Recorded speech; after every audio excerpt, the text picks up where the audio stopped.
ትርፍ ፈላጊ ከሆናችሁ ቤት በመኪና ዋጋ ልጠቁማችሁ። አዲስ ባወጣነው ብሎክ ከሁለተኛ ፍሎር ጀምሮ ከ2 ሚሊዮን እስከ 4 ሚሊዮን ብር ቅናሽ ማግኘት ይችላሉ። የባንክ ብድራችን ምዝገባ የጨረስን ቢሆንም ይህን ቪዲዮ አይቶ ለሚመጡ 10 ደንበኞች ብቻ የባንክ ብድር እናመቻቻለን። በተጨማሪም ውሉን በ3 ቀን በዲኤችኤል ካሉበት ሀገር እናደርሳለን። ቤቶቹ ከስቱዲዮ እስከ ፔንትሃውስ እንዲሁም ሱቆች ከ20 ካሬ ጀምሮ ተዘጋጅተዋል። ልብ ይበሉ፣ መንደሩ ኮምፓውንድ በመሆኑ 6 ሊፍቶች፣ የመዋኛ ገንዳ፣ የከርሰ ምድር ውሃ፣ ባካፕ ጄኔሬተር እና የተሟላ ጥበቃ አለው። በቴክኖሎጂ በመገንባቱ የማስረከቢያ ጊዜ ችግር አይደለም። ለበለጠ መረጃ በ0992535531 ወይም በ0997455123 ይደውሉ።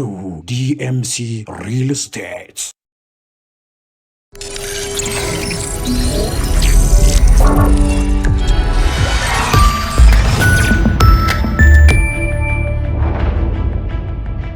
ጤና ይስጥልኝ። ይህ አዋዜ ነው። የሰዓቱን ዋና ዋና ጉዳዮች እንመለከታለን። በላይ በቀለ ነኝ። የአሜሪካ ውጭ ጉዳይ ሚኒስቴር በመላው ዓለም በሚገኙ የአሜሪካ ጥቅሞች ላይ ጥቃት ሊፈጸም እንደሚችል አስጠነቀቀም። በዓለም ዙሪያ የሚገኙ የአሜሪካ ዜጎች ከፍተኛ ጥንቃቄ እንዲያደርጉ አሳስቧል። ሚኒስቴሩ ባወጣው መግለጫም በተለይ በመካከለኛው ምስራቅ የሚኖሩ የአሜሪካ ዜጎች በአካባቢው በሚገኙ የአሜሪካ ኤምባሲዎች የሚወጡ ማሳሰቢያዎችን እንዲከታተሉ መክሯል። በቀጠናው የአውሮፕላን በረራዎች ሊሰረዙና የጉዞ መስተጓጎል ሊፈጠር እንዲሁም የአሜሪካ ዲፕሎማቲክ ተቋማትና ሌሎች ጥቅሞች የሽብር ኢላማ ሊሆኑ ስለሚችሉ ጥንቃቄ እንዲያደርጉ ሚኒስቴሩ አሳስበዋል። አሜሪካም ለ8 ተከታታይ ቀናት በኢራን መጠነ ሰፊ ጥቃት ስትፈጽም ያደረች ሲሆን የቴሄራን የደህንነት ወታደራዊ ተቋማት መመታታቸው ተነግሯል። የአሁኑ ጥቃት ኢራን በአሜሪካ ወታደሮች ላይ ለፈጸመችው ጥቃት ምላሽ ነው ተብሏል። በዮርዳኖስ በተፈጸመ የኢራን ባለስቲክ ሚሳኤልና የድሮን ጥቃት 2 የአሜሪካ ወታደሮች መገደላቸውን የተነገረው፣ አንዱ ደግሞ መጥፋቱን የአሜሪካ ወታደራዊ ባለሥልጣናት የተገደሉትን ሰዎች ማንነት ይፋ ያላደረጉ ሲሆን ስለ ሁኔታው ዝርዝር መረጃም አልሰጡም። ቅዳሜ ምሽት አሜሪካ በፕሬዝዳንት ዶናልድ ትራምፕ መመሪያ መሠረት በኢራን ላይ ሌላ የአየር ድብደባ መፈጸሟን የአሜሪካ ማዕከላዊ እዝ አስታውቋል። ጥቃቱ ኢራን በሆርሙዝ የባህር ወሽመጥ በንግድ መርከቦች ላይ የምታሰማውን ዛቻ ይበልጥ ለማዳከም የታለመ ነው ብሏል መግለጫው። ጥቃቶቹ ትላንት ምሽት በዮርዳኖስ በሚገኙ የአሜሪካ ወታደሮች ላይ ጥቃት የሰነዘሩትን የኢራን አብዮታዊ ጥበቃ ኃይሎችን ለመቅጣት ያለሙ መሆናቸውን አመልክቷል። የአሁኑ እርምጃም ዋሽንግተን በኢራን ወደቦች ላይ እገዳ በድጋሜ ከጣለችና ቴሄራን የሆርሙዝ ባህር ወሽመጥ መዝጋቷን ወይም ደግሞ መዘጋቱን ካወጀች በኋላ የተፈጸመ ሲሆን በመካከለኛው ምስራቅ የነበረው የመጀመሪያ ደረጃ የተኩስ አቁም ስምምነት ከተጀመረ ከ1 ወር ባነሰ ጊዜ ውስጥ መፍረሱን ተከትሎ ነው። የኢራን ጠቅላይ መሪ ሞጅታባ ካማኒ በሰጡት የጽሑፍ መግለጫም የአሜሪካ ተደጋጋሚ የስምምነት ጥሰቶች አንድ መሰረታዊ እውነትን አጋልጠዋል። የአሜሪካ ፕሬዝዳንት ፊርማ ሙሉ በሙሉ ዋጋቢስና ተአማኒነት የሌለው መሆኑን ብለዋል። በጦርነቱ መጀመሪያ አባታቸውን የገደለው ጥቃት ከተፈጸመ ወዲህ በአደባባይ ያልታዩት ካማኒ አሜሪካ ግጭቱን ለማባባስ ትፈልጋለች ሲሉ ከወቀሱ በኋላ ኢራን ለአሜሪካ የማይረሳ ትምህርት ትሰጣለች ሲሉ ዝተዋል። የዮርዳኖስ ጦር ቀደም ሲል በሰጠው መግለጫ ሌሊቱን ወደ አየር ክልሉ የተተኮሱ 10 የኢራን ሚሳኤሎች ማክሸፉን የገለጸ ቢሆንም ምንም አይነት ጉዳት አለመድረሱን አስታውቋል። በዚህ ወር መጀመሪያ ጠፍቶ የነበረው የአሜሪካ ባህር ኃይል ፓይለት መሞቱ ከተረጋገጠ በኋላ በግጭቱ የሞቱ አሜሪካውያን ቁጥር አሁን ወደ 16 ከፍ ብሏል። ይህም በዚህ ሳምንት ውስጥ የሟቾች ቁጥር ሲጨምር ለሁለተኛ ጊዜ ነው። ማዕከላዊ እዙ በሰጠው በዚህ መግለጫ የኢራንን ባለስቲክ ሚሳኤልና የድሮን ጥቃቶችን ሲከላከሉ በዮርዳኖስ 2 የአሜሪካ ወታደሮች በውጊያ ላይ ተገድለዋል። በተጨማሪም አንድ ወታደር መጥፋቱን አክሏል። ለቤተሰቦቻቸው ክብር ሲባል የቅርብ ዘመዶቻቸው ከተረዱ 24 ሰዓታት እስኪሞላ የወደቁትን ተዋጊዎች ማንነት በተመለከተ መረጃዎች አይሰጡም ብሏል። የአሜሪካ መከላከያ ሚኒስትር ፒት ሄግሴት በኤክስ ገጻቸው ላይ የወታደሮቹን መስዋዕትነት ቁርጠኝነታችንን ያጠናክረዋል ሲሉ ጽፈዋል።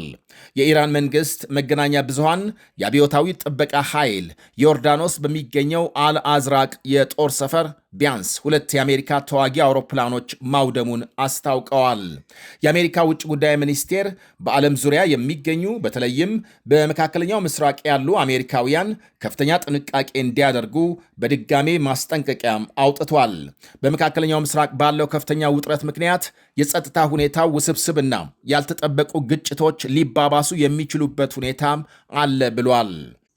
ትራምፕ ኢራን ወደ ንግግር ካልተመለሰች ድልድዮችንና የኃይል ማመንጫዎችን እንደሚያፈነዱ መዛታቸው ይታወሳል። ትራምፕ ከሆርሙዝ የክፍያ ሐሳብ ማፈግፈጋቸው የኢራንን ጦርነት ለማቆም እየታገሉ መሆኑን ያሳያል ይላሉ ወታደራዊ ተንታኞች።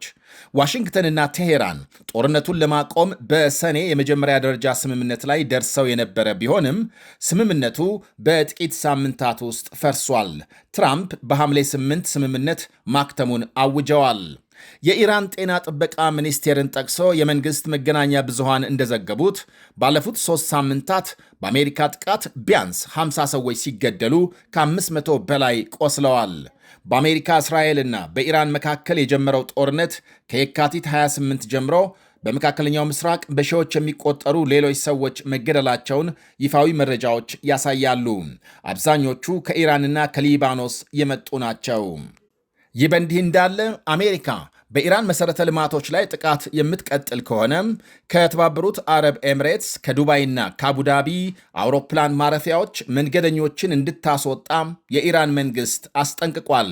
በፓኪስታን የሚገኘው የቴሄራን ተደራዳሪ ቡድን የአሜሪካ ፕሬዝዳንት ዶናልድ ትራምፕ በመሠረተ ልማቶች ላይ ኢላማ ማድረጋቸውን የሚቀጥሉ ከሆነ የትራምፕ ደጋፊዎችን ወሳኝ መሠረተ ልማቶች በመምታት የአጸፋ እርምጃም ትወስዳለች ብሏል። የኩዌት መንግሥት ለእነዚህ ጥቃቶች ዋጋ መክፈሉን የገለጸ ሲሆን ይሄ አካሄድ የሚቀጥል ከሆነ ግን የኤሚሬትስ ሕዝብ ራሱን ከጥቃት ኢላማዎች ማራቅ እንዳለበት አስጠንቅቋል። ቀደም ሲል ኩዌት ኢራን በአንድ የኤሌክትሪክና የውሃ ማጣሪያ ጣቢያ እንዲሁም ደግሞ በአንድ የነዳጅ ተቋም ላይ ጥቃት መፈጸሟን በመግለጽ የሲቪል መሠረተ ልማቶችን ኢላማ አድርጋለች ስትል ከሳለች። የኩዌት የኤሌክትሪክና ውሃ ሚኒስቴር ባወጣው መግለጫም ሌላ የኤሌክትሪክና የውሃ ማጣሪያ ጣቢያ በጠላት ጥቃት ኢላማ የተደረገ ሲሆን በዚህም በአንዱ የጣቢያው ክፍል ላይ እሳት መነሳቱን አመልክቷል። ይሄ ጥቃት በ2 ቀናት ውስጥ በኩዌት የኤሌክትሪክና ውሃ ጣቢያ ላይ የተሰነዘረ ሁለተኛው ጥቃት ሲሆን የመጀመሪያው የአርቡ ጥቃትም እንዲሁ እሳትና ጉዳት ወይም ደግሞ የእሳት አደጋም አስከትሏል። የኩዌት የእሳት አደጋ አገልግሎት እንዳለው የቀዳሚው ጥቃት በ2 የተለያዩ ቦታዎች ላይ እሳት የለኮሰ ሲሆን በርካታ የእሳት አደጋ ሰራተኞችና አንድ ሌላ ሰራተኛ ጉዳት ደርሶባቸዋል።